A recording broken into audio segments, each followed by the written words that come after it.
ಎಲ್ಲ ನನಗೆ ಮಾತುಗಳು ಬರಬೇಕಷ್ಟೇ. ಹಿಡ್ಕೊಂಡು ಸುಮ್ಮನೆ ಹೆಂಗಣ ನಂಬರ್ ಹೋಗ್ತಾ ಇದೆಯಾ? ಹೇಳ್ರಿ ಸರ. ಮಹಾರಾಜ 7ನೇ ಗ್ರಹವಾದ ಶನಿದೇವರ ವಿಚಾರವನ್ನು ಹೇಳುವುದು ಕೇಳುವಂತರಾಗಿ.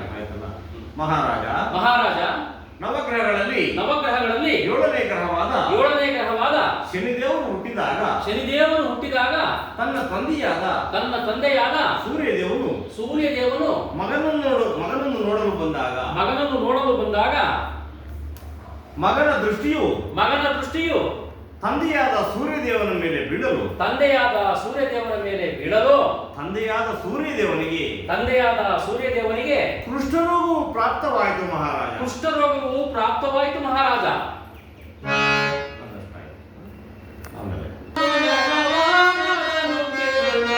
ಅಶ್ವತ್ಥ ಕಣ್ಣುಗಳು ಕಾಣದೆ ಹೋದವು.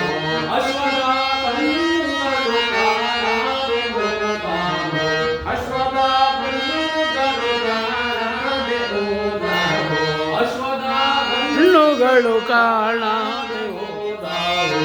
ಕೇಳೋ ಗಾಳಿಂಗ ಗುರುಪ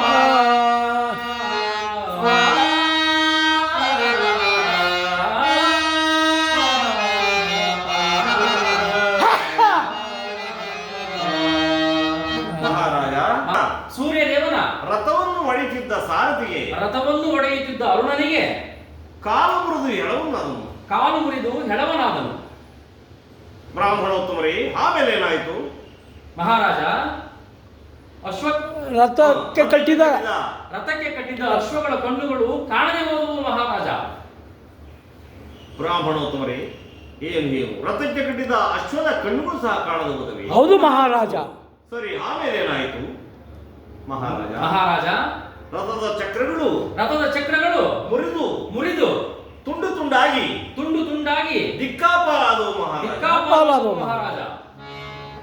ಬ್ರಾಹ್ಮಣೋತ್ತಮರೇ, ಆ ಶನಿಯು ಅಂತಹ ಮನುಷ್ಯನೇ? ಹೌದು ಮಹಾರಾಜ. ಆತನ ಸುದ್ದಿಯನ್ನು ನಾಸ್ತಾನದ ಹೊಗಳಬೇಡಿ, ಹಾಗನ್ನಬಾರದು ಮಹಾರಾಜ. ಅದು ಶನಿದೇವರು ಬಂದಂತಿರುವುದು. ಶನಿದೇವರು ಆಕಾಶ ಮಾರ್ಗದಲ್ಲಿ ಬರುವಂತೆ ಕಾಣುತ್ತಿದೆ. ನಾವಿನ್ನು ಆಮೇಲೆ ಏನಾಯ್ತು? ಮಹಾರಾಜ ಆತನ ದೃಷ್ಟಿಯು ಹಿಂದಕ್ಕೆ ತೆಗೆಯಲು ಯಥಾ ಪ್ರಕಾರವಾಗಿ ಎಲ್ಲವೂ ಸರಿ ಹೋಯಿತು ಮಹಾರಾಜ.